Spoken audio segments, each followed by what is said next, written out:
Hello, my name is Jamie Tomey, and I am pleased to welcome you to Evanston Bound, an artist talk and quarantine tour brought to you by Artists Bookhouse. When the coronavirus hit and made it impossible for us to visit book artists, letterpress printers, paper makers, and writers and other bookish folks in person, we decided that it was time to bring them to you via Zoom on our quarantine tours. Our first one on April 16th was with Ben Blount, letterpress printer, artist, and friend. Please enjoy.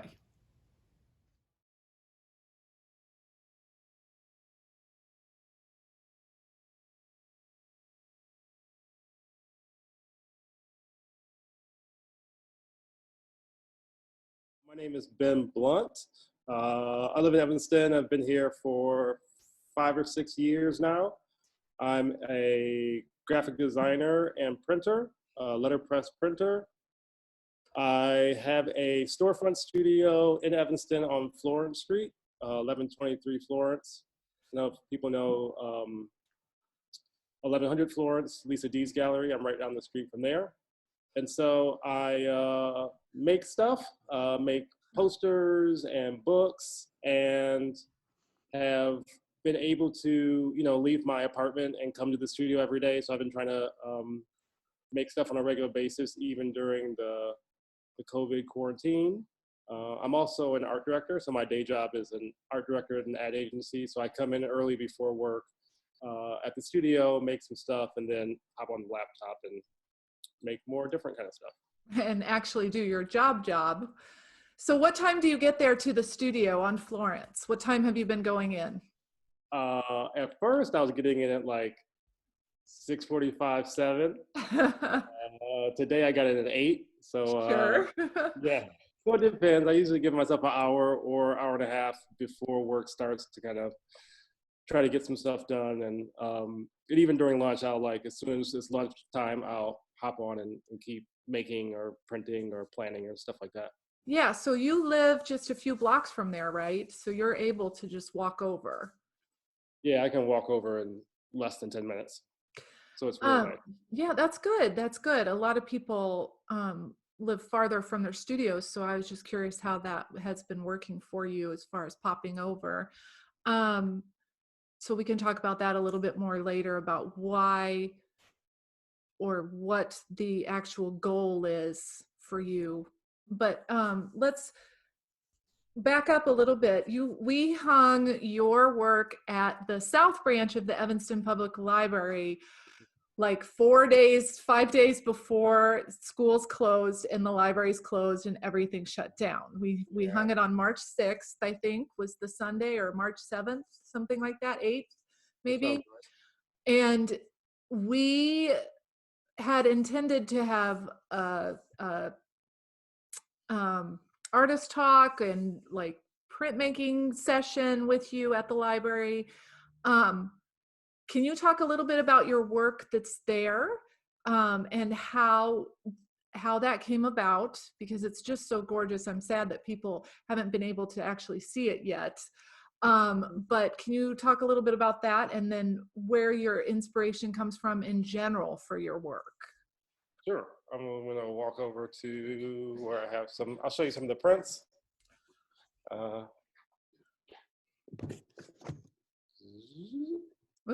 right.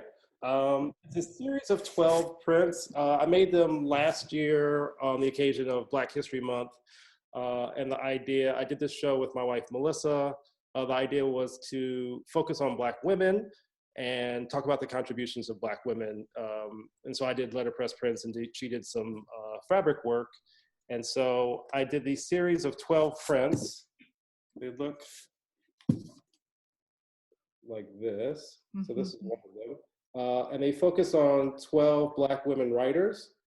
So each print is kind of set up the same way. There's the writer's name in a color, and then another text in gray. And if you read them right, they all kind of rhyming poems.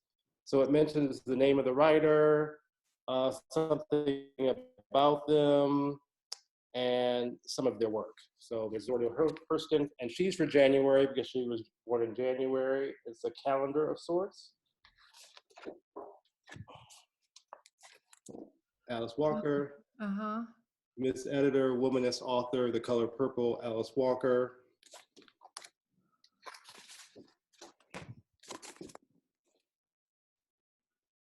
So it Nice. goes on, and there's a series of 12 of these posters. So it's a way to kind of celebrate the contributions of Black women, because a lot of times for Black History Month, it's all MLK and the same kind of people over and over. So to talk about some people that might not get talked about, and a lot of my work is typographic, and so to talk about authors and writers seemed to make sense.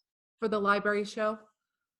Yeah, and it's an educational of sorts. I mean, I know some of these writers, like there's Gwendolyn Brooks and a lot of people that are really big, but there's some that I didn't know. I was trying to find a woman for each month of the year, usually their birth date or like the year they won the Pulitzer or something like that. And so part of it's an education too. If you don't know these women, it's give you a prompt to maybe do some research and find out some more things about some fantastic Black women writers. Yeah. I'm going to actually pause for a second and reintroduce you because we've had a few more people join in on the Zoom. So everybody who has joined in the last few minutes, this is our very first Evanston Bound Artist Bookhouse Zoom Quarantour and Artist Talk. And our first artist is Ben Blount, who has a studio on Florence and is there and is graciously showing us some of his artwork and some of his studio practice techniques and such, hopefully. So welcome. Everybody's on mute. If you have any questions or if you want to add to the conversation, you can add to the chat and we'll ask those questions as we move forward. I think we're still pretty easily managed. We might shut off the mute buttons and then have actual conversations with people if we don't have more people join in, because right now we only have 14 people. So that's a good number to actually converse. So Ben was just talking about some work that he has at the South Branch of Evanston Public Library. If you're on your walks and you can peek in the window, you can see the work. But is this on your website, these women author posters? I believe so. Not the best at updating it, but yeah, benblunt.com. Most of my stuff is up there as well. Okay. Okay. And then what drives your work as a graphic designer printer? What drives your work? What do you feel like is the main impetus for what you do? So probably from the design background, a lot of it is just thinking about communication in general, and print is a great medium to communicate. And so one issue that I think needs to be talked about a lot more, but isn't, is race and culture and identity. And so that's probably a big thread that goes through a lot of my work. I think race is something that's difficult for people to talk about, makes people uncomfortable, scared to talk about, but it seems like it's, you know, the elephant in the room in this country. And I guess it's come up more with in political conversations with Obama and then Trump being president. And so I like to talk about race and identity in a way that you don't kind of see in the regular media, in a way that might cause people to dig a little deeper or to rethink some assumptions, or a lot of people don't think about race on a day-to-day basis. Mm-hmm. And so it's a conversation that, you know, I have in my household all the time. I was born and raised in Detroit, and so being the largest Black city, race was kind of at the forefront. And so like living in kind of an all Black town and then moving to other parts of the country where it's not like that, I'm just being able to see kind of race through maybe a slightly unique lens. And so I like to have that conversation in print and on gallery walls. Do you feel like people are comfortable talking to you after they've seen your work, talking to you about race? And I'm actually asking that as a white woman. Do you feel like you have more white people who are able to open up to you or have conversations, or do they expect more from you from your work, I guess is what I'm asking? Do Yeah, you I think see what I'm saying? Yeah, I think sometimes like if I have a show, especially the talk afterwards is often very interesting. It Mhm. becomes almost a community conversation about race, and so people aren't necessarily asking me to solve problems, but I think some of the pieces bring up points for people that they feel. Maybe I'm giving them a venue or an opportunity to talk about something that they don't feel comfortable talking with about other people with. Give them a chance to give voice to it without fear of, saying the wrong thing maybe and being chastised or even attacked. So I think that somewhat that does that. Hopefully it allows people to bring the work into their homes and have conversations amongst their family or their friends or at Mhm. their dinner tables more than with me. But I have had people say that something has connected with them in a way that they feel like they can talk about it.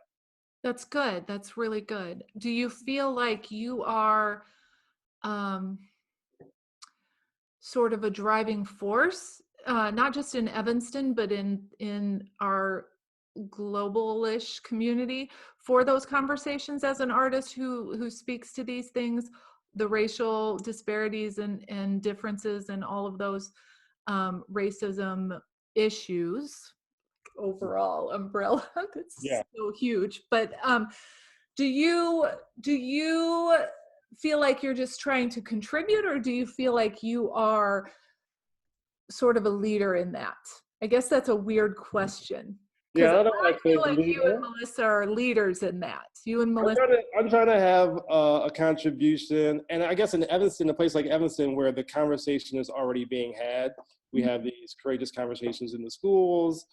Issues of equity and inclusion are, in the districts, school districts. So that's a conversation. When we came to Evanston, that's a conversation that was being had, and we just wanted, I've been trying to join in and add my voice, Mhm. but I wouldn't call myself a leader. A But anyway. little bit on that edge. Would you mind, just really quick before we talk about your new posters and your awesome new work, could you show us around your space a little bit and just walk us Yeah. through as if we're sort of coming in the front door of the Oh. space? And I do have to mention, for people who know Eileen Madden, this space used to be hers, where she had Evanston Paper and Print before Evanston Paper and Print had to move to the city. This space was hers. So there were presses and bookbinding equipment in that space on both sides of this door. So thank you, Ben. All right, I'm going to hand it back to you. You can walk us through your space. Yeah, I'm on Florence, 1123. There's a blue door where I am, and right next to me is another blue door where Beth Adler and Alice George have their studio. So this whole street is a bit of a artsy street. This whole neighborhood is becoming a little bit of a nexus for arts in Evanston. So I've got these windows here. The name of my studio is Make, Ah, um, and I've got a bunch of posters on the window now that I could show you inside. That's kind of the latest work I've been doing. And of course, all are welcome here. ah. So yeah, coming through my front door. No. That's the studio. Oh, it's gorgeous. I love your space so much. So this back wall with all the posters, that's kind of the print area. That's where my press and the type is. The back wall I kind of use to display things. I have a blank wall to show work. Mhm. And then beside the windows, I have a couch, so you can come and hang out with me, and we can have Normal coffee times. and chat. And yeah, so this wall is filled with prints. They're not my prints. Everyone comes and says, "Oh, I love your work. This is so great." I'm like, no, none of that's mine. These are all works from printer friends of mine, and it just kind of shows the variety of things that people are doing with letterpress. In content and in style and technique, from laser cutting to polymer plates. Yeah, people are doing lots of interesting things with letterpress. Yeah. That's So this back wall is where all my type is. These cabinets have drawers, which are called cases. uh-huh. Each case has, Gorgeous. I typically work with wood and metal type, mostly wood. So yeah, I've got different fonts here. I don't know if you can see that. Okay. Yeah. So, and then there's like, I got really big stuff down here. Mhm. So this is wood type, this is metal, and this is metal. So I got the big wood type, and then for smaller things, which I really don't use that much, there's metal type, and so you can't Yeah. see. There we go. That's so teeny tiny. So it's like a 14-point sort. It's an A. So big wood type and tiny metal type, all to. So I can. So this is this press. Can you see this one? Yeah. Well, it's a little dark. Maybe. This angle is better. Yeah. There you go. Yeah, that's perfect. Yeah. So this is the kind of main workhorse in the studio. This is Vandercook for proofing press. These presses were made in Chicago, and this was made in 1946. Yeah, I love it. 6 feet long and 1,100 pounds. And so the idea is that Joink. type is put in the bed of the press. Everything that gets printed is a certain height, whether it's wood type or like a wood carving or a linoleum cut. Ink gets laid on top, and then a piece of paper gets pressed onto the type to make the impression. And so I'm working on something now, and so I'm setting it in the bed of the press. Ink gets put on these rollers and rolls around on these rollers here. And it would ink up what's in the bed of the press, and then again, paper gets pressed on it to make the impression. That's fantastic. We have a couple questions in the chat. The first question was from Rebecca, and she's asking, what snacks would we have right now if we were all together in your space? What do you like to serve when you have your openings and when you have first Saturdays and when you have your DJ parties? What do you like? There's lots of water. Lots of water. Evanston has great city water, and the water is just flowing like wine. And you know, nothing fancy. Maybe crackers and cheese, or some grapes, maybe cookies from Trader Joe's or something. Nothing too fancy. Grapes, some Trader Joe's wine, caramel corn. She says. I have a 4-pack of sketchbook. Yeah. So Rebecca, I'll send one of these for you. And then Allison asks, what's your favorite font or top 5? And I think that I'm going to add to that question, actually. What's your favorite font to print with versus to design with as a graphic designer? So yeah, I like the sans serif, kind of more modern font. So on the computer, Gotham is so versatile and beautiful. I use Gotham a lot. It comes in lots of weights. It's like a better looking Helvetica, like very simple and straightforward, but yeah, it's beautiful. It works for a lot of things. And then so for the wood type, part of it is, and part of the thing I like about Letterpress, it's working within constraints. So I can only print what material I have. So if I don't have that font in a piece of wood, I can't print it. right. And so it's limited partly by my resources. So most of my fonts are like just kind of Gothic.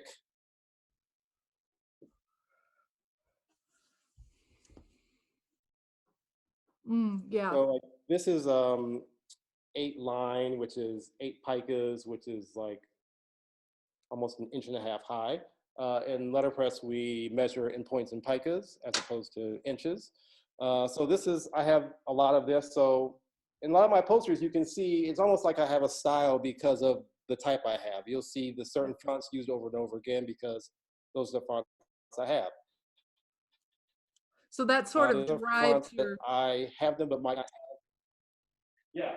So I'll come up with an idea of something I want to do or want to say, and then I'll have to look through the cases and see what I have and how to make it work. Yeah. The size of my press only allows for a certain sheet size. So if I want to say something is awesome and I want to make it really big, I can only make it so big because it will only fit on the page if I use a certain font. And so try to be creative and still get the idea across that I want to execute with the resources I have is part of the fun to me. Yeah, that those restrictions cause problems, quote unquote, problems that you have to solve throughout the design, right? Right. And I see someone asked about polymer plates. Polymer plates is a process where you take a photosensitive plate and you could like set some type on the computer, make some film, make a plate. And then, like I said, everything that prints is a certain height. It's called type high. So whether it's a big piece of type or a tiny 8-point type, it's all the same height. And that height is 0.918 inches high. And when things are that high, they print. And so you make this plate and you put it on the base to make it type high so that you can print it. And so I have made polymer plates. It's been a while. Like I've made them for long paragraphs if I don't want to set a lot of type by hand, which I usually don't.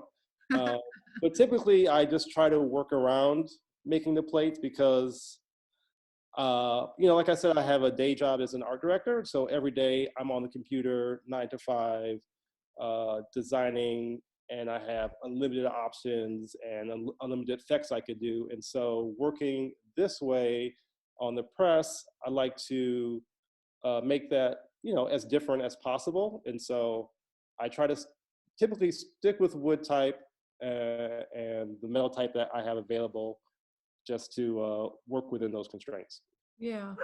Well, that answers one of the questions that I had on my list to ask you as far as working within your studio work compared to your graphic design work. So I appreciate you jumping that And answer. I not all the time, but lately, I have even been planning less, like purposely doing less upfront planning with the idea so that I could, In the make, studio, you mean? yeah, Yeah. make decisions real time on the press. So I'll have an idea of what I want to say as opposed to sketching it all out and making sure it all fits. I'll have a rough idea and then get on the press and then decide that, oh, I need to get this part done or this part printed today in 3 or 4 hours and just Yeah. make it happen. And so So it's a that little way more spontaneous that way. right. And I come up with different solutions than I would if I got on the computer to make sure it was perfect or took more time. And so it's just been a fun way of working. I Yeah. see someone ask about, are there blankets that are put between the letter papers and the rollers? No, there's just, there's the type, there's the ink, there's the paper, and then the rollers go over it to make pressure. And so a good print is a combination of the right amount of ink and the right amount of pressure. And so it's just a sheet of paper, no blankets needed. Everything is type high, so it's all set that it kind of works out. There is a paper on Huh. this part is what the paper travels on that will push onto the paper. This paper is called a tempin, and it's protecting this metal. But so I could add thickness to this to get more pressure, but there's no like heavier blankets. It's all like, you know, thin sheets of pressure to get the right amount for a good impression. So that answers Rebecca's question about your tympan. So Yeah. she had that question. So let me go to my thing. So your shelter in place posters, can you talk about those and what was the impetus for making those? Where did the idea come from in your brain? So a lot of my ideas come from kind of out in the world, whether it's conversations are over here, things I hear about on the news, um, conversations people are having. Sometimes people have these conversations that you can tell it's filtered from what they've heard in the news. Like people are kind of repeating these sound bites, and it's like you haven't really thought about that. You're just saying what people are saying, and so just try to like take a deeper look at things. So this one was people in my neighborhood were putting signs on their windows. So Lisa D on the corner put a sign that says everything will be okay based off the signs that were being put up in Italy. Amanda Evanston, who's a painter at the far end of my street, she has a huge banner outside her front porch that says, thank the helpers. And so I was like, oh, I want to put a sign for my banner. I'm a printer, I can make a sign. And so my first thought was a sign that said, keep your distance, because that was the time when people were going to Mardi Gras and everybody in Florida was out on beaches. And I was like, this is ridiculous. Keep your distance. So I made a series of posters with the blank your blank theme. And so there's show your kindness. Mm. Thank you, helpers. Enjoy your family when you're stuck at home with them. Love your neighbor. Share your skills. And keep your distance. And at the bottom of each one, it says, we are all connected. Yeah. So you can see on my windows, I think you can see that. Yeah, they're all hanging. Yeah, from the inside, but they're all hanging on my windows. So just to be a part of the community effort of, joining that conversation and be something to look at and think about when they walk by. And so I made maybe 25 of each of them. And so I'm selling them on my website and using the money to donate to other people in Evanston, or people in Evanston that are doing things like delivering food and helping with services. And so the plan is to take the money and donate it to Evanston people doing some good. Yeah, that's awesome. And you're selling them as a pack of all together still, or are you having only the individual ones? You can do either. So they're $20 each. So you can buy them individually, or you can buy all 6 for only $100. That's I've sold about half so far, I think. Oh, good. How many, what's in the edition? I don't know if you mentioned that. 24, 25, I think. Okay. Yeah. And this question actually is on a text that Leah and I were texting back and forth with Cynthia Weiss the other day, and she was mentioning this thing that she's thinking about. Leah was, and it really has been on my mind lately, but I also wanted to ask you about it. And she says, I'd like to think about making work during mass trauma and in relative isolation. Has our work or approach to art making, or any work of any kind, cooking, teaching, cleaning, etc., changed or ceased or advanced? And does making work in any stage of development within a community help stave off or mitigate some of the commonly experienced hard parts of living during a pandemic? So I just was wondering what your thoughts were on that very thick, intense question about making work, because you're going in every day. Are you going in on the weekends too? Yeah, every day. So what do you think about what Leah's questioning here? Yeah, I think print is a really powerful medium, and I'm just thinking, so I came and I was like, oh, I have this, extra time I'm taking my commute time and working, and like, oh, I could finish some old projects, but it just didn't feel, I don't know, it felt strange. Like there's this big change affecting everybody. And I feel like it makes more sense to talk about that. I feel like more compelled to kind of talk about that. And so I finished that. And I'm like, oh, what am I going to do next? And I couldn't think of anything. And the next project was, I don't know if it was a project, but it was small. So everyone's got this kind of new normal and new routine. So my new routine is coming to this studio every morning and walking and, working in here. And I've got these big windows, and there's people walking by now that I see. And I'm sure there's people out there jogging. Like I see the same people jogging and getting their walks in on a regular basis, and they always wave hello. And there is this mom and 2 kids that go by the studio every day, and they wave at me and I wave at them. And then maybe the 3rd or 4th time he came up to the window and I said hi. Uh-oh. and did I freeze? I think you did for a second there. Sorry. Go ahead. So Okay, they that's okay. wave, the kid waves. Yeah, and so I figured like this is part of they're part of my community now. You know, they're my new coworkers kind of. I see them every day. And so I want to somehow connect with them even though I can't really talk to them. So I just made the little boy a bookmark and slid it to him, you know, through my mail slot. And he was really excited about it. And then a few days later, he came by and made me a bookmark. Oh. And his name is Liam. And it's so funny. He said, "So when you look at art, my name is upside down, but when you look at my name, art is upside down." I love it. So he made this bookmark. And so the second thing I made was,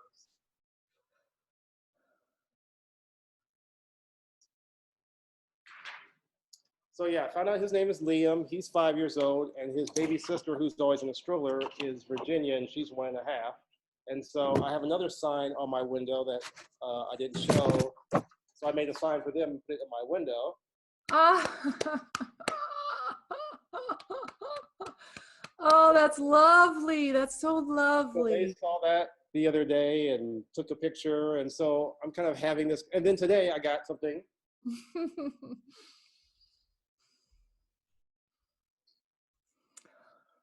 So today I got a drawing. Oh, that's Liam is into cockroaches for some reason. So he sure. sent me a drawing of a cockroach. So I'm having this, you know, I'm having this conversation with these people who, yeah, we wouldn't have met necessarily if we had been in this situation. And so I'm trying to like, how do people connect when they are stuck inside all day and can't really talk or touch each other? And so, yeah, he just got a training wheels on his bike, so I'm seeing his riding bike every day. And so that's one way. Like this is a project born out of this time, Mhm. trying to make connections with people through print. Yeah, I love that. And you have a couple messages on the chat. Allison says, "That's so great, love it." And then Rebecca's question is, was the good morning sign a one-off or in a multiple? Did you make more than the two?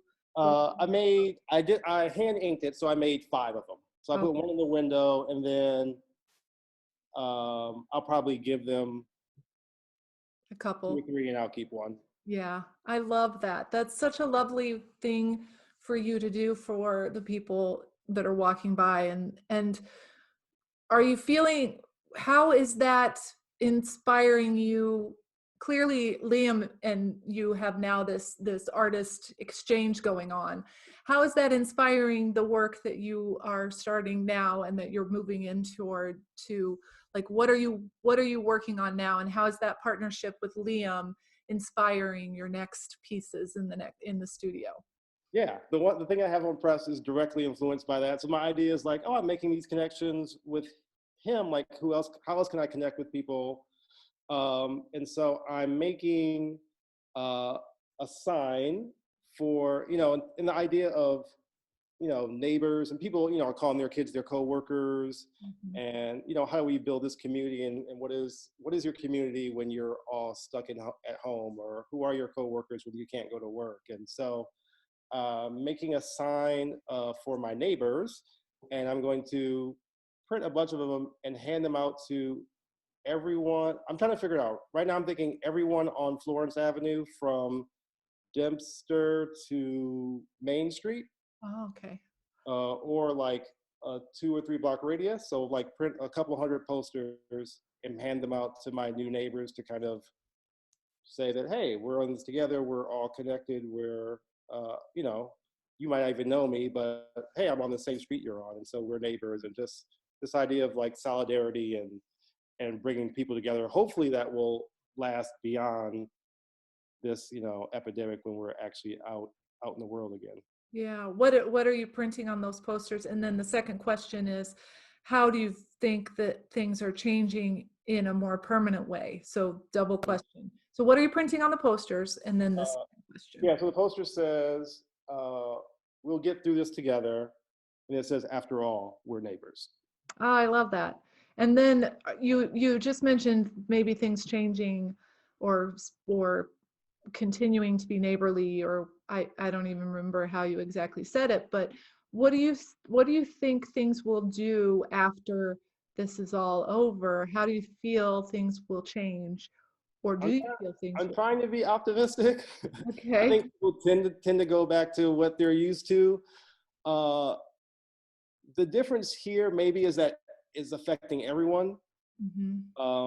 Like sometimes if you see the way, like after Rodney King, or you see these videos of the way Black people are treated by the police, you're like, oh my God, this is so terrible. Now that we know this, we're going to be different about it. And Hmm. nothing really happens. Right. But since this is affecting everyone, maybe, like, so when you Oh, start to get, that was my phone. oh, I didn't even hear it. Doug's When we calling. start to get, start to get kind of released in the world and see each other again, and we're going to be so happy to see our friends and our neighbors, and Right. uh, maybe talk to them more. Like, how long will that last? I'm not sure. I'm trying to write down like thoughts I'm having now about, being separate and missing people, like writing these things down so I remember them, like Right. 6 months from now, and so they don't just like go away off into the ether. Hmm. So yeah, I'm a little pessimistic about how things will change in a big way, but um, I figure if I reach out to people now, maybe I'll make real connections that will linger. Like at some point, Liam is going to come into the studio and shake my hand, I think. So Yeah. Yeah. You'll get to actually make a real intense, beautiful connection with that kid. yeah, Um, More than just this part. There, and I'm not discounting what's going on now, because I'm sure that he's just beside himself with no, I hear. Yeah, it's a small what thing, but like I don't know, it's evocative of maybe something larger. something more. So the night before we hung your show at the South Branch, you had a DJ party, Yeah. right?